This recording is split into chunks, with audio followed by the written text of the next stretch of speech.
seconds as they pass the 6-minute mark. In the meantime, the International Space Education Institute Team 2, also known as Team Germany from Leipzig, Germany, also one of the perennial favorites here at the Moonbuggy race, are now underway. This was the first ever college team to represent this International Academic Center in Leipzig. And the high school version of this team had run and did very well. In fact, I believe they won it a few years back. And the team advisor, Ralph Heckel, who's just a publicity force to be reckoned with, launched this college division team in 2011.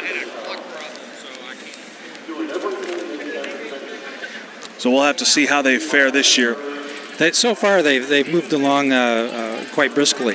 Their vehicle has went over the obstacles with a lot of energy, and as they come down, they're doing a lot of bouncing. But it looks like, in terms of their steering, they're able to keep it under control and to keep moving. Well, the frustration obvious there in the Huntsville Center for Technology is they're able to finish in just under 7 minutes. In the meantime, Team Germany from the International Space Education Institute is making decent time, trying to gain up a little bit of speed on that back stretch there. They hit the corner down there by obstacle number 6 at about 1 minute, which is about the right pace that has been set by some of the faster teams here on the course.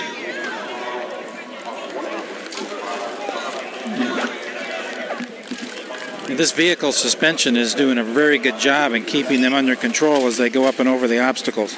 And even though they do get slowed up just a little bit, they're able to continue all the way through. And this is also one of those systems where the wheels are cantilevered a little bit, where they're angled more to the outside as they get down towards closer to the ground. And that probably provides them some additional stability as they go over, especially if they're bouncing, so that they don't lose control.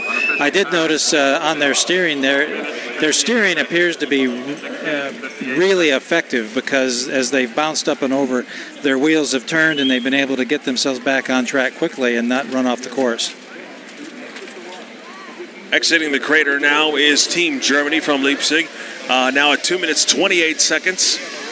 They're going to have to definitely make up some time if they wish to be a contender for one of the top level teams here this year. Looks like they've slowed down just a little bit, but the encouragement continues from the many team members here this year.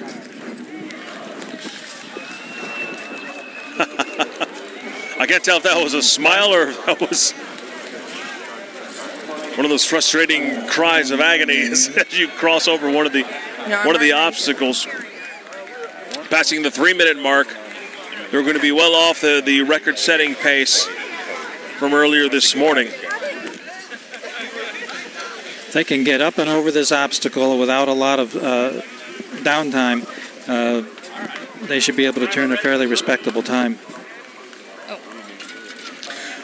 Heading now back towards the Space Shuttle Pathfinder at the bottom of the hill there. They'll be making a left-hand turn there in the distance. So let's head on over to Lori as she's at the starting line with the next team. Yes, it's Virginia City High School. Hi, what's your name? Sam Hunter. Sam, and? Jenna. Tell me how it went yesterday. Yesterday we had some complications, and this guy had to push for practically the whole time. So is he making you push today if that happens again? That's what he told me. He wouldn't make her push. You're too much of a gentleman, right? I am, yeah. I'll push if we need to. But it's doing well, right? Yeah, we fixed it. We had to take off the derailleur. We're going to be in the lowest gear all the time now. All right. Well, good luck to you. I think you're about to take to the course because we just saw a buggy cross the finish line. I'm not sure who that was, Bill. That was Team Germany. At a pretty decent time. Not quite one of the leaders' time, but we'll have to see depending on... Remember, the unofficial time you see up there in the upper left-hand corner is one of our leaders. However, that is before they've added any of the additional time for assembly and any